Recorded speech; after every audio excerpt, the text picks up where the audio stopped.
Sebelum Dewan ditangguhkan jam 1 tadi, saya fikir elok kalau saya ulangi beberapa perkara penting sebelum saya teruskan ucapan. Yang saya nak ulang ni, Datuk Yang Pertua, ialah mengenai pindaan-pindaan yang dicadangkan ini adalah berkaitan dengan perkara berikut. Yang pertama, insentif yang telah tamat tempoh, itu sebabnya kenapa perlu dibuat pindaan. Yang kedua, insentif yang dilanjutkan tempoh, sebab yang kedua. Sebab ketiga, adanya insentif baru yang dibentangkan dalam bajet tahunan, maka ini harus dimasukkan dalam undang-undang ini.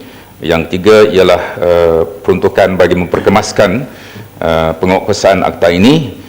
Yang keempat, yang kelimanya ialah untuk selaraskannya dengan akta cukai pendapatan tahun 67. Jadi itu 5 sebab kenapa pindaan ini dicadangkan pada petang ini. Datuk Yang Dipertua, insentif-insentif yang telah tamat tempoh kuat kuasanya, maka ia perlu diambil kira oleh rang undang-undang ini.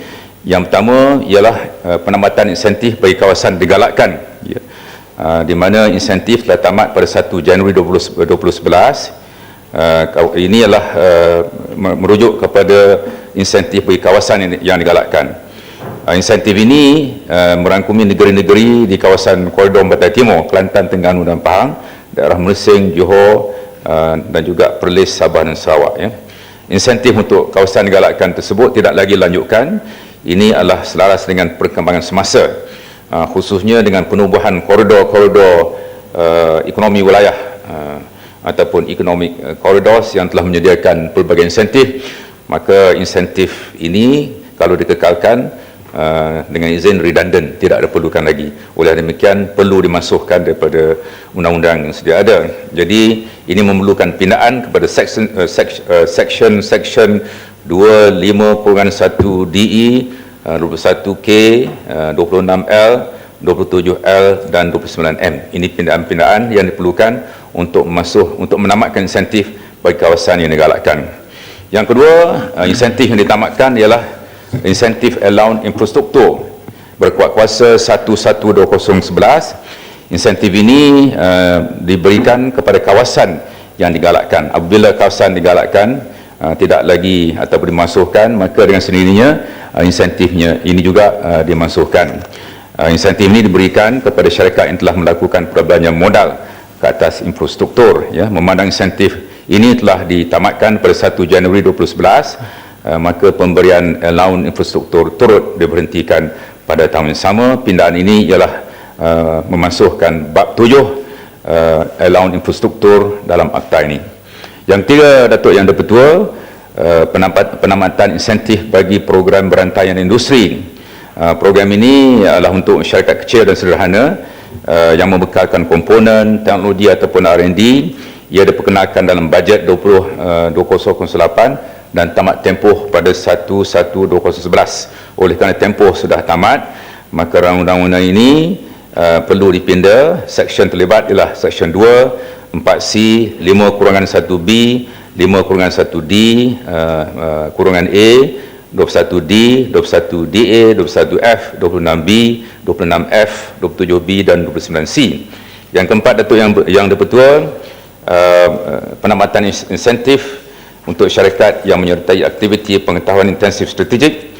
Kerajaan telah memperkenalkan insentif ini dalam aktiviti pengetahuan intensif strategik dalam pengumuman bajet 2010, sejajar dengan penamatan insentif ini pada 1/1/2012.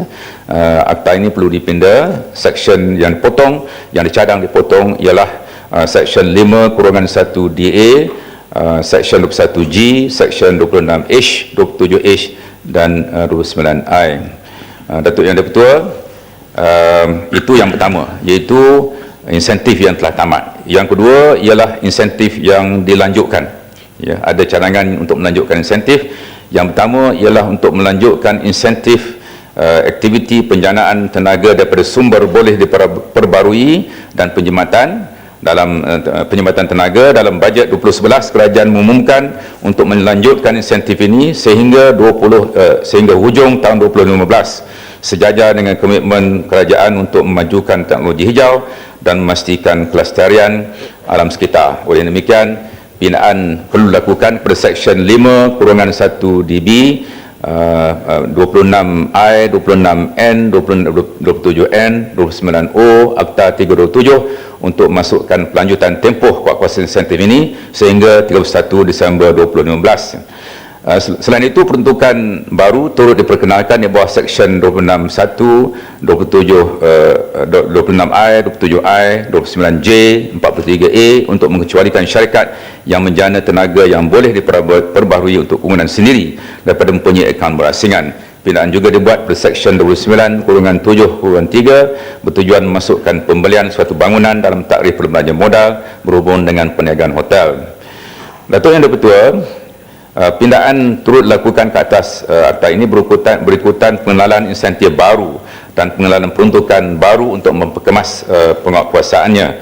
Perkara-perkara tersebut seperti berikut. Yang pertama, pengenalan pengecualian cukai bagi syarikat yang menubuhkan untuk atau menaik taraf makmal pengujian peranti perubatan di Malaysia. Makmal ujian peralatan perubatan telah dikenal pasti sebagai satu khidmat sokongan penting dalam menentukan peralatan perubatan keluaran negara berkualiti dan mencapai piawaian antarabangsa. Memandangkan kemudahan makmal ujian dalam negara masih belum mencukupi, kebanyakan peralatan perubatan dihantar ke luar negara untuk diuji. Untuk menggalakkan pelaburan dalam sektor ini, maka dalam bajet 2008, insentif kepada syarikat yang melabur dalam makmal baru atau menaik taraf makmal sedia ada telah diberikan.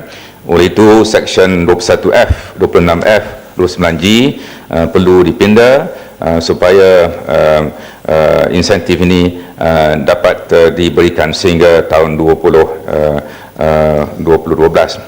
Yang seterusnya, pengenalan takrif syarikat untuk memastikan hanya syarikat yang ditubuhkan di Malaysia di bawah Akta Syarikat 1965 layak untuk menikmati insentif di bawah akta ini. Takrif syarikat telah diperkenalkan di bawah Seksyen 2. Yang ketiga, Datuk Yang Dipertua, pengenalan jangka masa statutari untuk perakuan atau pelanjutan tempoh masa bagi taraf perintis dan alam cukai pelaburan. Untuk memastikan pengurusan insentif dilaksana dengan lebih terancang, suatu peruntukan telah diperkenalkan mengenai jangka statutari untuk perakuan dan atau pelanjutan tempoh masa bagi taraf perintis dan alam cukai pelaburan. Peruntukan tersebut membolehkan suatu syarikat yang telah diberikan taraf perintis atau alam cukai pelaburan memohon bagi penentuan tarikh kuasa atau pelanjutan tempoh bagi perumahan sedemikian sebelum tamat tempoh 24 bulan atau apa-apa tempoh lanjutan seperti mana yang dibenarkan oleh Menteri. Peruntukan ini diperkenalkan di bawah Seksyen 7 berhubung taraf perintis dan Seksyen 27P berhubung alam cukai pelaburan. Tuan Yang Dipertua, pindaan yang seterusnya yang dibuat kepada perkara ini ialah untuk menyelaraskan peruntukan yang dirujuk dari Akta Cukai Pendapatan 67. Yang pertama, kita cadangkan untuk dipotong seksyen berkaitan bangunan hotel yang disifatkan sebagai bangunan industri berdasarkan bajet 2002 berhubung pemberian alam bangunan industri kepada semua hotel. Peruntukan baru telah dimasukkan di bawah Akta Penggalakan Pelaburan 86 yang mentafsirkan bangunan hotel sebagai bangunan industri. Perkara yang sama telah diperkenalkan di bawah Seksyen 37F di bawah Jadual 3 Akta Cukai Pendapatan 67. Satu keputusan dasar telah dibuat untuk menyelaras insentif berkaitan perhotelan yang dirujuk di bawah Akta Cukai Pendapatan 67. Oleh itu, Akta 327 telah dipindah dengan memotong Seksyen 19 dan 30 berhubung hotel sebagai bangunan industri. Peruntukan berkenaan perkara yang sama masih terpakai di bawah Akta Cukai Pendapatan 67. Datuk Yang Dipertua, seterusnya pemotongan seksyen berkaitan sistem taksir sendiri. Akta Cukai Pendapatan telah memperuntukkan pelaksanaan sistem taksir sendiri kepada syarikat-syarikat. Peruntukan yang sama telah turut dimasukkan dalam Akta 327.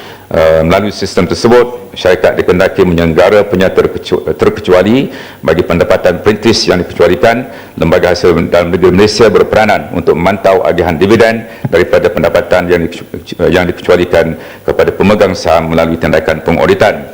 Satu keputusan dasar telah dibuat yang mana peruntukan ini pinjam dari Akta Cukai Pendapatan perlu dibaca dan ditafsir bersama akta tersebut. Justru Akta 327 dipinda dengan memotong Seksyen 22A, 23, 24, 29, 29A, 29AA, 29B, 29D, 29E, 29F, 29G dan 29H. Peruntukan tersebut masih terpakai di bawah Akta Cukai Pendapatan 67. Datuk Yang Dipertua, perkara-perkara yang dipinda di dalam Akta Penggalakan Pelaburan 86 adalah yang pertama, pindaan kepada fasa 1. Pindaan ini bertujuan untuk mencadangkan agar peruntukan akta ini mula berkuat kuasa pada 31 Ogos 2007 untuk penamatan pengurangan pendapatan larasan, 8 September 2007 untuk insentif bagi memperuntukkan pengecualian kepada syarikat yang menjana tenaga yang boleh memperbarui untuk penggunaan sendiri daripada mempunyai akaun berasingan dan syarikat yang menubuhkan makmal ujian peranti perubatan. C 1 Januari 2011 untuk insentif bagi penamatan kawasan digalakkan, penamatan program rantaian industri, syarikat yang menempatkan semula suatu aktiviti digalakkan atau produk digalakkan yang sedia ada dari luar kawasan digalakkan ke kawasan digalakkan, kelanjutan tempoh insentif untuk penjanaan tenaga boleh diperbarui, pemeliharaan tenaga untuk penggunaan sendiri dan penamatan elang infrastruktur 1 Januari 2012 untuk penamatan insentif bagi aktiviti pengetahuan intensif strategik mula berkuat kuasa. Seterusnya, pindaan kepada Seksyen 2 Pasal 2. Pindaan ini bertujuan untuk memotong takrif kawasan digalakkan dan program rantaian industri memandangkan insentif tersebut telah ditamatkan berkuat kuasa 1 Januari 2011. B. Memasukkan takrif syarikat untuk memastikan hanya syarikat yang ditubuhkan di Malaysia di bawah Akta Syarikat 65 layak untuk menikmati insentif di bawah akta ini. Dan 3. Memotong perkataan atau syarikat sederhana dan dalam definisi syarikat kecil atau syarikat sederhana. Seterusnya, pindaan kepada 4C, 51B, 21D, 21DA, 26B, 27B dan 29C, pasal 4, 5, 9, 10, 18, 27 dan 37. Pindaan ini bertujuan untuk memotong seksyen dan subseksyen berkaitan insentif untuk kawasan digalakkan memandangkan insentif ini telah ditamatkan berkuat kuasa 1/1/2011. Seterusnya, Datuk Yang Dipertua, pindaan berseksyen 5 pasal 5, ia bertujuan meminda perenggan 1D-A kerana insentif bagi program rantaian industri telah ditamatkan berkuat kuasa 1 Januari 2011 dan dalam bajet 2008 memotong subsection 1DA kerana insentif bagi aktiviti syarikat aktiviti pengetahuan intensif yang strategik telah ditamat berkuat kuasa pada 1/1/2012, meminda subsection 1DB kerana tempoh bagi insentif yang diberi kepada syarikat yang menyertai atau berhasrat untuk menyertai penjanaan tenaga boleh diperbarui atau menyediakan penghematan penjimatan tenaga di Malaysia selain untuk penggunaan sendiri lanjutkan sehingga 31 Disember 2015 mengikut bajet 2011 dan memotong subsection 1DE berikutan penamatan insentif bagi syarikat yang menempatkan semula aktiviti digalakkan atau keluaran digalakkan yang sedia ada dari luar kawasan digalakkan ke suatu kawasan digalakkan berkuat kuasa 1/1/2011. Seterusnya, pindaan pada seksyen 7 ya, Datuk Yang Dipertua, pindaan kepada seksyen 7 pasal 7 bertujuan meminda seksyen 7 bagi mengadakan suatu jangka masa statutory untuk mana-mana syarikat yang telah luluskan taraf perintis untuk mohon perakuan perintis sebelum tamat tempoh 24 bulan atau apa-apa tempoh lanjutan sebagaimana yang benarkan oleh Menteri Perdagangan Antarabangsa dan Industri. Pindaan seksyen 19 dan 30 pasal 8 dan 47 bertujuan memotong seksyen 19 dan 30 berhubung dengan bangunan hotel yang disifatkan sebagai bangunan industri kerana perkara yang sama telah diperuntukkan dalam perenggan 37F jadual 3 pada Akta Cukai Pendapatan 67. Seterusnya, pindaan berseksyen 21F, 26F, 29G pasal 11 1941 bertujuan memotong insentif program rantaian industri dan peruntukan pengujian cukai bagi pendapatan nilai tambahan bagi syarikat yang menaik taraf makmal pengujian peranti perubatan yang sedia ada di Malaysia. Selanjutnya, pindaan ini bertujuan memperuntukkan tempoh insentif bagi syarikat yang menubuhkan atau menaik taraf makmal pengujian peranti perubatan lanjutkan sehingga 31/12/2012. Seterusnya, Datuk Yang Dipertua, pindaan pada seksyen 21G, 26H, 27H 29I pasal 12, 20, 26, 42 bertujuan memotong seksyen-seksyen berkaitan insentif untuk aktiviti pengetahuan intensif yang strategik berikutan penambatan insentif ini berkat kuasa 11/2012 mengikut bajet 2010. Seterusnya pindaan seksyen 21K, 26L, 27L, 29M pasal 13, 23, 28 dan 45 bertujuan memotong seksyen-seksyen berkaitan insentif untuk syarikat yang menempatkan semula aktiviti digalakkan atau keluaran digalakkan sedia ada dari luar kawasan digalakkan ke satu kawasan digalakkan berikutan insentif untuk kawasan digalakkan telah ditamatkan berkuat kuasa 11/2011. Seterusnya Datuk Yang Dipertua pindaan pada seksyen 22A, 23, 24, 29, 29A, 29AA, 29B, 29D, 29E, 29F, 29G, 29H pasal 14, 15, 16, 33, 34, 35, 36, 38, 39, 40, 41, 42 bertujuan meminda seksyen-seksyen bangkit daripada pengenalan seksyen 22A selaras dengan sistem taksis sendiri yang diperkenalkan di bawah Akta Cukai Pendapatan. Pindaan tambahan pada seksyen 24 merupakan pindaan berbangkit daripada pemotongan seksyen berkenaan berkaitan insentif untuk kawasan digalakkan dan penempatan semula aktiviti perkelangan dari luar kawasan digalakkan ke suatu kawasan digalakkan yang telah dihentikan berkat kuasa 11/2011. Pindaan kepada seksyen 26I, 26N, 27N, 29O, 29J, 43A dan subseksyen 51DB pasal 5, 21, 24, 27, 30, 44 dan 50 bertujuan untuk meminda seksyen-seksyen dan subseksyen berkaitan insentif untuk syarikat yang menyertai atau berhasrat untuk menyertai aktiviti penjanaan tenaga boleh diperbarui atau menyediakan perkhidmatan penyematan tenaga di Malaysia memandangkan insentif ini dilanjutkan sehingga 31/12/2005. Pindaan kepada seksyen 21I, 26I, 27I, 29J dan 43A adalah untuk mengecualikan syarikat yang menjana tenaga yang boleh diperbarui untuk penggunaan sendiri daripada mempunyai akaun berasingan. Pindaan juga dibuat pada seksyen 297/3 untuk masukkan pembelian suatu bangunan dalam takrif perbelanjaan modal berhubung perniagaan hotel. Datuk Yang Dipertua, seterusnya seksyen baru 27P pasal 31 bertujuan memperkenalkan seksyen untuk mengadakan suatu jangka masa bagi suatu syarikat yang telah diberikan alam cukai pelaburan untuk memohon bagi penentuan tarikh kuat kuasa atau pelanjutan tempoh bagi permohonan sedemikian sebelum tamat tempoh 24 bulan atau tempoh lanjutan yang dibenarkan oleh Menteri. Seterusnya pindaan bab 7 pasal 49 untuk memotong bab 7 berkaitan allowance infrastruktur memandangkan allowance tersebut telah ditamatkan pada 11/2011. Akhir sekali beberapa pindaan lain yang berkaitan, kita juga mencadangkan membuat pindaan berbangkit ataupun consequential seperti dalam pasal-pasal 3, 6, 17, 22, 29, 32, 43, 46, 48. Pasal terakhir iaitu pasal 51 mengandungi peruntukan kecualian dan peralihan. Tuan Yang Dipertua, Kementerian Perdagangan Antarabangsa dan Industri telah mengadakan beberapa siri perbincangan dengan kementerian dan jabatan berkaitan dalam usaha untuk memastikan bahawa undang-undang Akta Penggalakan Pelaburan Pindaan ini adalah terus serta disetujui oleh pihak berkepentingan.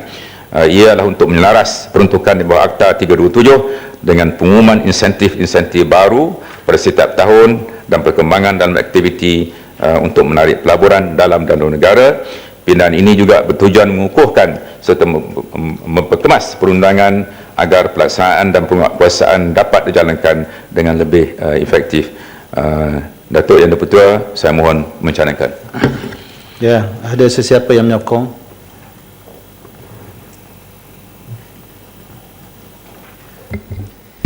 Datuk Yang Dipertua, saya mohon menyokong. Terima kasih. Ya, terima kasih.